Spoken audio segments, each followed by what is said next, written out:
Hello friends, आप सबका स्वागत है आपकी रसोई सीमा पर। फ्रेंड्स, होली का दिन आए और दही भल्ले ना बने तो ऐसा हो ही नहीं सकता। ये दही भल्ले इतने सॉफ्ट और नरम बनकर तैयार होते हैं कि मुंह में डालते ही घुल जाएंगे। ऐसी दही भल्ले की रेसिपी लेकर आई हूँ। ना इसे फ्राई करना है और ना ही इसे घंटों रखना है रेस्ट पर। और ये दही भल्ले ना ही तेल सूखेंगे और ना ही बाद में ये दही भल्ले टाइट होंगे। इस दही भल्ले को कोई भी आसान तरीके से बना सकते हैं। ये रेसिपी इतनी हेल्दी है तो आप इसे कभी भी बना सकते हैं। और साथ में 2 तरह की चटनी भी बताऊंगी। तो चलिए वीडियो को शुरू करते हैं। और आप सभी को होली की हार्दिक शुभकामनाएं। तो यहाँ मैंने 1 कटोरी उड़द दाल लिया है। इसे मैंने पानी से 2 बार धो लिया था और इसे 1 से 2 घंटे के लिए मैंने इसे रख दिया था कुक करने के लिए। ये उड़द दाल अच्छे से फूल चुका है। इसे हम तोड़कर भी देख लेते हैं कि ये टूट रहा है या नहीं। तो ये आसानी से टूट गया है, ये अच्छे से भी फूल चुका है। यहाँ देखिए, मैंने इस कटोरी से 1 कटोरी उड़द दाल लिया था तो ये फूलने के बाद डबल हो गया है। लिए हम इसे चेक भी कर लेते हैं। देखिए, इसमें 1 कटोरी हो गया है और इधर बाकी भी दाल बचा हुआ है। तो ये फूलने के बाद ये डबल हो जाता है। तो आप भी इस तरह से नाप करके उड़द दाल डालें और दही भल्ले तैयार करें। मैंने यहाँ दही भल्ले बहुत ही इंस्टेंट बनाकर तैयार किया है, इसलिए मैंने 1 से 2 घंटे के लिए इसे पानी में फूलने के लिए मैंने रख दिया था। अब इस उड़द दाल को हम सिलवट्टे पे पीस कर तैयार करेंगे। मैंने यहाँ मिक्सी जार का इस्तेमाल नहीं किया है क्योंकि मिक्सर जार का टेस्ट थोड़ा अलग होता है और सिलवट्टे पे पीसा हुआ उड़द दाल का टेस्ट अलग होते हैं।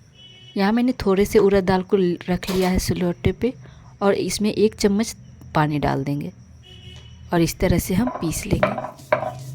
अगर आपको अगले दिन दही भल्ले बनाने हैं तो आप अगले दिन रात में ही इस उड़द दाल को धोकर डाल दें और इसे ओवरनाइट के लिए सोख होने के लिए रख दें। अभी सिलवट्टे पे हम 1 से 2 बार इसे पीस लेंगे, जिसमें हमें दरदरा पार्ट नहीं चाहिए। बिल्कुल फाइन पेस्ट बनकर ये तैयार हो जाएगा सिलवट्टे पे भी। और 1 चम्मच की मदद से इसे हम ऊपर कर देंगे जिससे ये पीसने में आसानी होगी। क्योंकि ये हाथ में लगती है तो थोड़ी चिपचिपी लगती है, इसलिए मैंने चम्मच का इस्तेमाल किया है। तो चलिए, इसी तरह से सारे उड़द को हम इसी तरह से पीस लेंगे। और फ्रेंड्स, ये दही भल्ले की रेसिपी आप सभी को अच्छी लगे तो वीडियो को लाइक ज़रूर कीजिएगा और चैनल को ज़्यादा से ज़्यादा लोगों के पास शेयर कीजिएगा। तो इसे मैंने थोड़ा सा पीस कर इसे चेक कर लिया कि ये अच्छे से पीसा हुआ है नहीं। तो ये अच्छे से पीस चुका है। इसी तरह से सारे उड़द दाल को हम पीस कर तैयार कर लेते हैं। यहाँ मैंने पहला बैच पीस कर तैयार कर लिया है। अब इसे हम इकट्ठा करके और एक बर्तन में निकाल लेंगे और इसी तरह से दूसरा बैच भी लेकर हम पीस लेंगे और तैयार कर लेंगे। फ्रेंड्स, ये दही भल्ले इतने सॉफ्ट बनकर तैयार होंगे कि आपसे सब लोग पूछेंगे कि बिना फ्राई किए हुए दही भल्ले इतने सॉफ्ट बनकर कैसे तैयार हुए हैं। और हाँ फ्रेंड्स, होली के दिन जो रेसिपी बनती है, आपको होली के 1 से 2 दिन बाद आपको सब वो रेसिपी मिल जाएगी। तो वीडियो को पूरा ज़रूर देखिएगा। और आपके यहाँ होली में कौन कौन सी रेसिपी बनती है हमें कमेंट में ज़रूर बताइएगा। देखिए फ्रेंड्स, हमने सारे उड़द दाल को पीस कर तैयार कर लिया है। अब जो सिलवट्टे पे जो लगा है पेस्ट, उसे भी हम हाथों से निकाल लेंगे और इसे पानी से हम धो लेंगे। सिलवट्टे पे जो लगा हुआ पेस्ट है वो आसानी से नहीं निकलता, तो आप एक कपड़े की मदद से जो भी सिलवट्टे पे पेस्ट लगा हुआ है आप पानी डालकर और कपड़े से रगड़ दीजिए। ये बहुत ही आसानी तरीके से छूट जाएगा। देखिए, मैंने इसे हाथों से रगड़ा लेकिन ये नहीं निकला है। तो फिर मैंने सूती का एक कपड़ा लिया है। सूती के कपड़े से मैंने अच्छे से इसे साफ़ कर लिया है। तो बहुत ही आसानी तरीके से ये साफ़ भी हो जाते हैं। तो चलिए, अब हम दही भल्ले बनाते हैं। दही भल्ले बनाने के लिए इस उड़द दाल को हम अच्छे से फेंटेंगे, जिससे ये फ्लफ़ी हो जाएंगे और उड़द दाल सॉफ्ट और नरम बनकर तैयार होगा। इस उड़द दाल को हमें इतना फेंटना है कि ये फेंटते फेंटते डबल हो जाए। और इसमें मैंने स्वाद अनुसार नमक डाल दिया है। नमक आप हिसाब से डालें क्योंकि हमें दही भल्ले में भी डालना है और जो हम चटनी बनाएंगे उस चटनी में भी नमक रहेगा, इसलिए हमें नमक हल्का ही डालना है। और इस दाल को फेंटने के बाद आधे घंटे के लिए आप रेस्ट पर रख दीजिएगा, जिससे ये उड़द दाल और भी अच्छे से फूलकर डबल हो जाएगा। देखिए, मैंने 5 से 10 मिनट के लिए उड़द दाल को फेंट लिया है और मैंने पानी में चेक कर लिया है कि ये ऊपर तैर रहा है या नहीं। तो ये अच्छे से पानी में डूब नहीं रहा है, ये ऊपर तैर रहा है। इसे हमें और भी फेंटना है, कम से कम 10 से 15 मिनट इसे और हम फेंट लेंगे। अगर उड़द दाल अब अच्छे से नहीं फेंटेंगे तो उड़द दाल सॉफ्ट बनकर तैयार नहीं होगा, इसलिए उड़द दाल को फेंटना बहुत ज़रूरी होता है। इसे हम फिर से चेक कर लेंगे और देखिए ये फिर से ये ऊपर ही तैर रहा है। चलिए इसे हम 1 से 2 मिनट और फेंट लेंगे और ये देखिए फेंटने के बाद कितने फूले फूले हो गए हैं। पहले दाल को पीस कर लाया था वो कितना है और ये फेंटने के बाद ये कितने डबल हो गए हैं। यहाँ मैंने फिर से चेक किया है, यहाँ मैंने शीशे वाले ग्लास में चेक किया है कि ये नीचे बैठ रहा है या नहीं। ये दिखने में पता भी तो चलेगा ना कि ये फूला है या नहीं। तो अब इसे हम ढक कर रख देंगे आधे घंटे के लिए, जिससे ये और भी फूल जाए। यहाँ मैंने इडली स्टेनर लिया है, इसमें 2 से 3 कटोरी हम पानी डाल देंगे और इसे गर्म होने देंगे।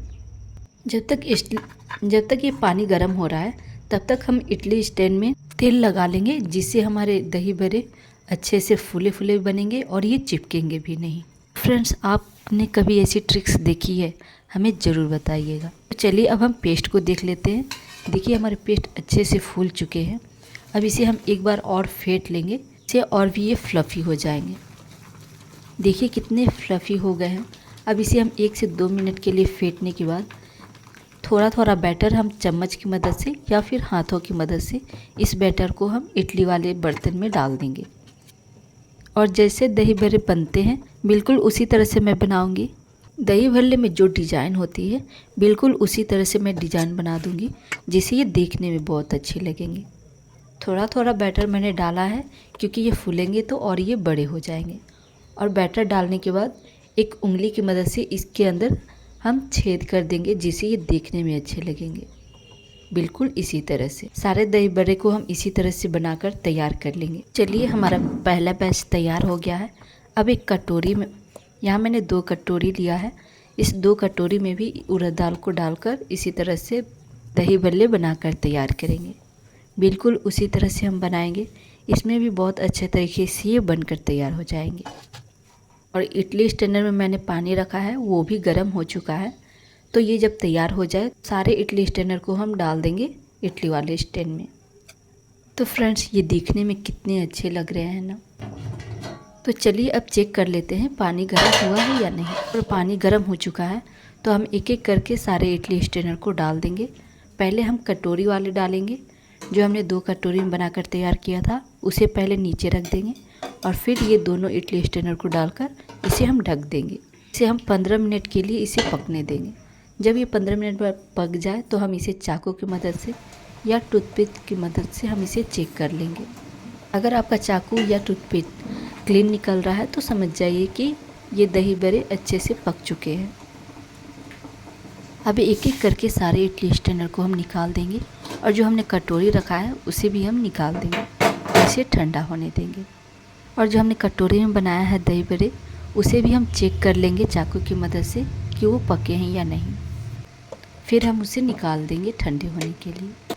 अब इस भल्ले को हम नरम बनाने के लिए एक काम करेंगे कि पहले हम 1 से 2 कटोरी मैंने यहाँ पानी लिया है और इसे हम गर्म कर लेंगे। जब तक पानी गर्म हो रहा है तब तक हम इस बड़े को निकाल लेंगे चम्मच की मदद से। सारे इसी तरह से बड़े को हम चम्मच की मदद से निकाल लेंगे और अलग रख देंगे। और देखिए ये दही भल्ले कितने सॉफ्ट और नरम बनकर तैयार हुए हैं। दबाने से भी ये दब जा रहा है लेकिन ये फिर से फूल जा रहा है। कितने सॉफ्ट बनकर तैयार हुए। अब जो हमने कटोरी में बनाया था उसे भी हम चेक कर लेते हैं कि ये सॉफ्ट बने हुए हैं या नहीं। देखिए ये भी सॉफ्ट बनकर तैयार हो गए हैं।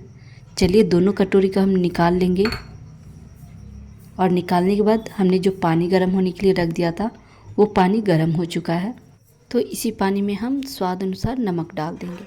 आधा चम्मच मैंने नमक लिया है और इसे हम मिक्स कर लेंगे। पानी में दही बड़े डालने से ये होगा कि अंदर से ये सॉफ्ट हो जाएंगे दही बड़े। पानी और नमक को मिक्स करने के बाद हम इसमें दही बड़े एक एक करके डाल देंगे और इसे डालने के बाद हम इसे 5 से 10 मिनट के लिए सिर्फ रखेंगे और उसके बाद हम निकाल लेंगे। चलिए अब दही हमने लिया है 1 कटोरी, इस दही को हम छान लेंगे छलनी की मदद से। इससे ये होगा कि दही हमारे अच्छे से फिट जाएंगे और दही भल्ले हमारे क्रीमी क्रीमी जैसे लगेंगे। तो चलिए हम इस दही को पहले छान लेते हैं। और फ्रेंड्स वीडियो लंबी हो जाएगी, इसलिए मैंने इस रेसिपी में चटनी की रेसिपी नहीं डाली है। अगले वीडियो में चटनी की रेसिपी आपको मिल जाएगी। और देखिए फ्रेंड्स, दही हमारे फेंट कर तैयार हो गई है और ये कितनी क्रीमी क्रीमी लग रही है। तो चलिए अब इस दही में हम 2 चम्मच चीनी डालेंगे। 1 से 2 चुटकी हम इसमें स्वाद अनुसार नमक डालेंगे। नमक हमें ज़्यादा नहीं डालना है। नमक डालने के बाद हम इसे मिक्स कर लेंगे, जिससे चीनी अच्छे से घुल जाएगी दही में। फेंटने के बाद दही भल्ले हम सजाकर तैयार कर लेंगे। देखिए यहाँ मैंने 2 से 4 दही भल्ले लिए हैं।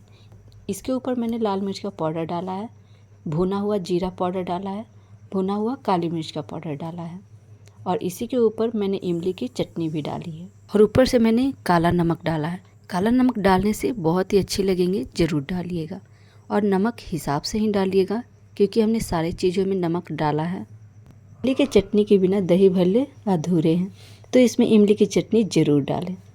और इसे मैंने चम्मच की मदद से कट किया तो ये कितने आसानी तरीके से ये कट गए। यहाँ मैंने पेपर के कटोरी में भी सर्व किया है। देखने में ये कितने अच्छे लग रहे हैं।